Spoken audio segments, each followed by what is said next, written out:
Okay, a short video on how to edit and change things on your Daytona Sensors Smartspark LS computer. I got mine mounted right here on my firewall. I got the USB connection hooked up. Got the laptop. First thing you need to do is download the two programs. The PC link will let you change everything, and the log will let you do live view. You basically need to follow the instructions so that your USB is synced up with the program, so the communication ports are all lines. When you turn the program on, it will go to this right USB port and recognize that it's plugged in. We'll go ahead and open up the program. It's kind of awkward looking at my phone and the computer screen, so it might be kind of slow to do this.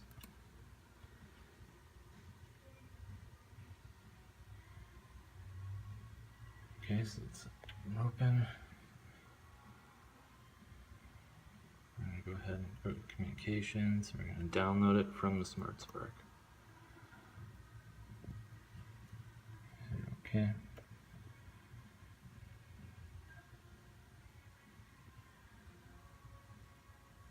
It's ready to go. So, a couple things. Switch it over to a custom table. I have my map sensor disabled. Got the RPM, rev limiter set. Delay comp, I don't exactly know what that's for. I think it's for if you're, there's a little delay in the ignition, the coils. You'd have to check it with the timing light and have to have your balancer degreed so you can see if it's off or whatever. So, go ahead, okay. Now I'll go up into edit. I'll go to edit GPI parameters. As you can see, for the input number 1, I have my two-step RPM limit, 2500 RPMs.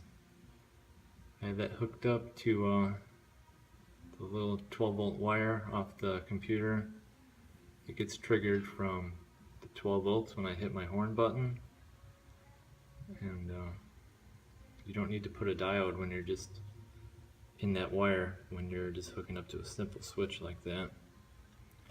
Second one, I have my timing pulled for nitrous. I only have 100 shot in there right now. It's only 6 degrees. And it gets triggered from the micro switch I have hooked up on my carb. And when you do something like that, you need to plug in the diode on the wire, because you don't want voltage from the computer Smartspark going to the wide open throttle micro switch, because it could trigger it when you don't want it to. And I don't use 3. Leave it off.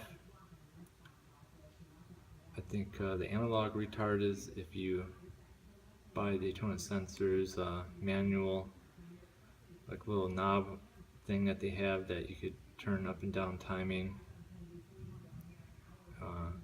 I'm not too sure how it works. I think it goes off voltage. If you turn the knob up or down, the voltage goes up and down, and that's how much timing is pulled or put back in. Not 100% sure on that though. So I got everything where I want it. I'll hit OK. I'll go up back to edit. We'll go to timing table. Here's my timing graph. You can see we got RPM, manifold, the vacuum, and then advanced. And you can see it more in a number type form display. So you see what I got here, 10 for cranking, and then it's probably somewhere between 20 and 26 for idle. come all in by 2500 RPMs. My motor seems to like 34 degrees best, so that's where it's at. I still mess around with it every now and then. So if you want to edit your table, you go down here and you want to click on it and hold, and then you could drag it down, and you could go left, right, whatever, and I'll let go. Then I'll right click, modify, I'll just hit 38 degrees, something crazy, up here in this box.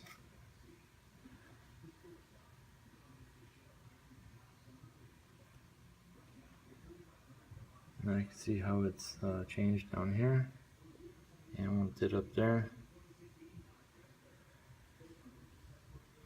I'll go back down, right click again, modify, go up here, 34.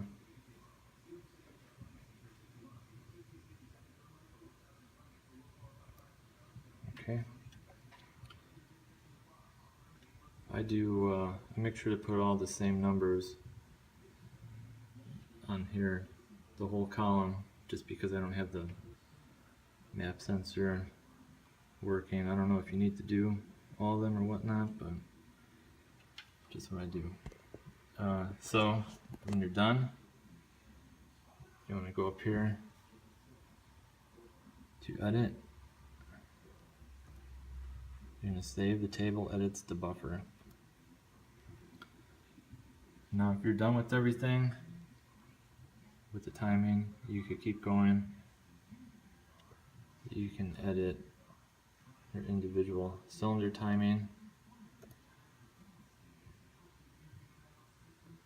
which I have not touched, but you can see you got all your cylinders, your RPM, and then you could plug in how much up or down you want each one. If you know which one is your hot cylinder, if you want to pull some more timing or whatever.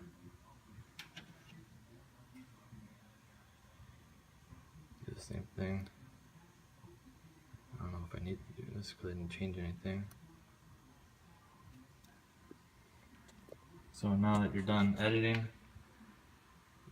you want to go up to communications, and then you're going to upload it back to the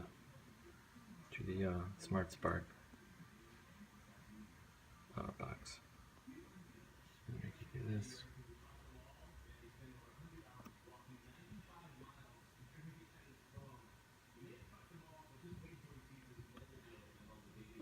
And then you're just going to want to go and cycle the ignition on and off, or off for 5 seconds, turn it back on, and you're done. So then if you want to go to live view, click on it.